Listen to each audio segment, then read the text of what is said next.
Hey, y'all, welcome back. Just picking around on my little 3-string. This is mine. You can't have it. Got the brick house over there. She's ready to go. Got an empty hole right here, though. You remember the other videos where you saw that Arturo hanging there? She gone. She went to a new home. So now I got a blank spot. So, got to put mine up there. Oh, this is a special guitar. Tell you why. This, and I'll show you right here, it's on the back. Number 13. Lucky number 13. It is the very first guitar that I got the action right the way I like it. I can put my fingers on this thing. She don't buzz. Unless I put my fingers on wrong. But plays good. I like the way she sounds. I'll be writing music with this. But lucky number 13, I finally got it right. It's been a minute. So, that one's going to stay around a while. Unless somebody brings me $1 billion. Still might not sell it. Anyways, moving on. Had a friend of mine want me to build his daughter a 3-string. And he likes the black.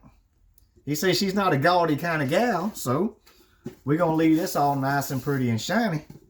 But we're going to tone down everything else. I've still got some of these black tuners like we used on the brick house. So I'm going to use that. It's a little bit shiny at the top, but not so bad. I'm going to take some of this here. Black. True black.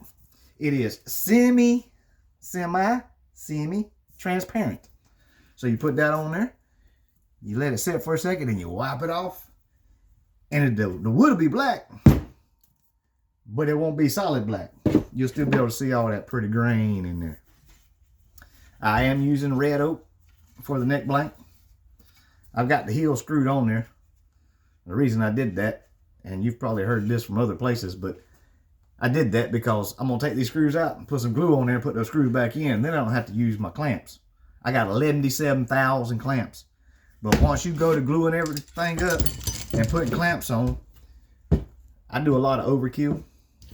And I don't squeeze the glue out too hard. But you'll end up with, I don't know, 1, 2, 3, 4, about 8 clamps just on that section. Then you don't have any clamps for your fretboard. So I got to do something different. I can't keep buying clamps. I'll have more clamps than I do guitars. Anyways, I need some help though, because one, I don't really want to make a jack plate for these little bitty jacks. I told him that I could probably have it done by next weekend, which is probably enough time to order some longer jacks. They do make longer jacks than those little things right there. But that little boy is not gonna go through that box. It ain't gonna happen. Now, I was going in a different direction with this box originally, so I already cut the end out. What would help me right there with that jack is to drill a hole on the inside so that I can recess that jack and then still pull it through the other side. And I got one of these here long critters that goes in your drill so that you can accept a bit. But problem is, my Forstner bits and all those things, they're a smooth shank, just like a regular drill bit. Some of the Forstner bits are actually square, but a regular drill bit is round like that. That accepts a 1/4 inch head. So I don't know if I'll be able to pull that off or not. Now there's tricks to mastering that, but I don't know if I want to mess with that. I do know that I don't want to build a jack plate to put on the outside of the box. I don't want to do that. I want to keep it as dialed in and laid back as possible, just for this build especially. Fretboard. Now I'm going to show you a few of these things along and along. I've still got to do all the shaping and cutting on this, but there's things that you can do with poplar that you would not otherwise realize. Poplar is a pretty wood. You can see all the striations, and some of them have grays, like deep grays, and deep greens. This one's kind of but if you put bleach on this and put it in the sunshine, it's going to completely change it. And I think that will give it enough change that is very bright against that guitar. And I don't want that so bright. I want to dull that down a little bit and pretty it up at the same time. An issue I'm having though is I don't know with these little hardtails that I use, I don't know that I can scuff that down enough to make paint grab like it's supposed to. I'm scared that if I paint that to dull it out and make it black, I'm scared the paint's going to scuff off real easy just because of what it is. Now if you got a trick to that, please let me know. I know you can use like vinegar or something on some of these things and it'll eat that iodized whatever that mess is on there, and then you can paint it.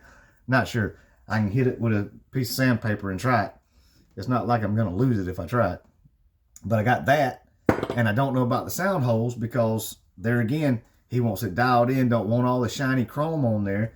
And the only thing I've got right now to work with as far as sound hole covers is this. Now, I do have some, it's like screen. It's black. If I could figure out how to fit that on there with a black mesh for the sound holes, that would probably look good. But I don't know how I would accomplish that. So anything you got would be helpful. Anything. Because I told him I'd have this thing done in a certain amount of time, and with what I'm looking at, unless I can find some black stuff at the depot, I don't know. But just wanted to bring you along for the new build. Not really going to bore you with all the details, but you got to learn this stuff, man. You got to see it in action. So, little tip, and this has been played to death.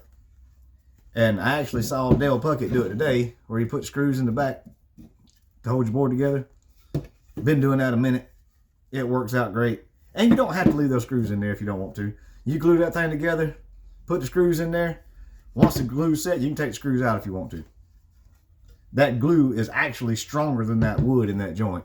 So if you ever was to break that apart, you'd be breaking wood. You wouldn't be breaking that glue. That's just some bad stuff.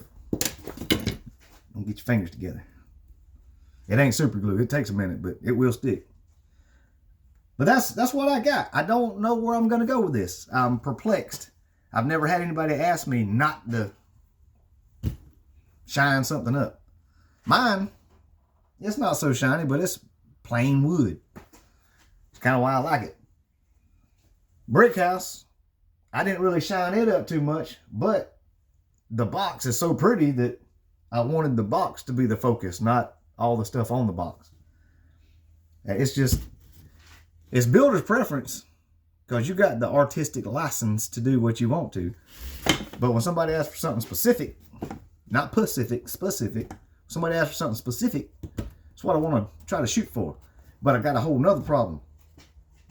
We got this CD thing. It's called the Spring Fling that comes up once a year. And I'm supposed to be going to put a booth up there. But actively, I've got 2 guitars because I keep selling the guitars. I got mine and I got the brick house. These, that's my daughter's. That's not going anywhere. That one right there is a dud.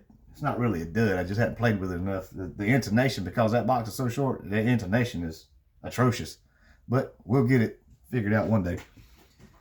Problem is, I've got a pile of boxes and I need to make some guitars. I probably want to take about 15 or 20 guitars up there, but I don't have any made. I got that. I'll be standing there playing that. But I've got that. So I don't know what to do. Anybody want to make some guitars and send them to me? Probably not. Too much work. But anyways, that's what I got. That's the dilemmas I'm having. So if you got any suggestions, please drop it down there in the comment box and let me know. Because I don't know what I'm going to do. Some of this stuff is kind of worrying me. I got a week to finish this with a full-time job. I don't know. But we're going to get there. Y'all hang in. We're going to be back. We're going to do it. We're going to make it happen. I'm going to show you this as we go, the parts of it. Like I said, I don't want to bore you with doing all the cutting and all that stuff. There are some times I'll show you, when I go to do the fretboard, I'll probably show you that process. At least the most difficult parts that everybody gets scared about. It's really not as hard as it looks. Getting your frets just right is as hard as it looks sometimes. But that's where we're at. We're fixing to start this new, the new Coheba Black. We're going to put that boy together, make her pretty, make her sound good. And then we got to get to building. We got to get some real building going on, because I got less than a month to get all this stuff ready. Well, it's a little over a month. Yeah, a little over a month to get it all ready. But y'all know how long it takes to build a guitar? Especially when you want to play it and have fun with it when you're done with it. You don't leave any time to start another guitar. That ain't no fun. But that's what we want to do. We want to get all that stuff done so that we can have fun. Not just build to say we're building. We want to play. That's what it's all about.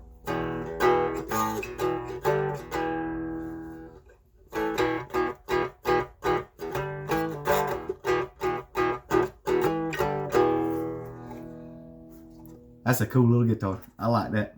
Well, anyways, that's all I got. I ain't gonna bore you to tears. Y'all come on back, see me next time. Bye.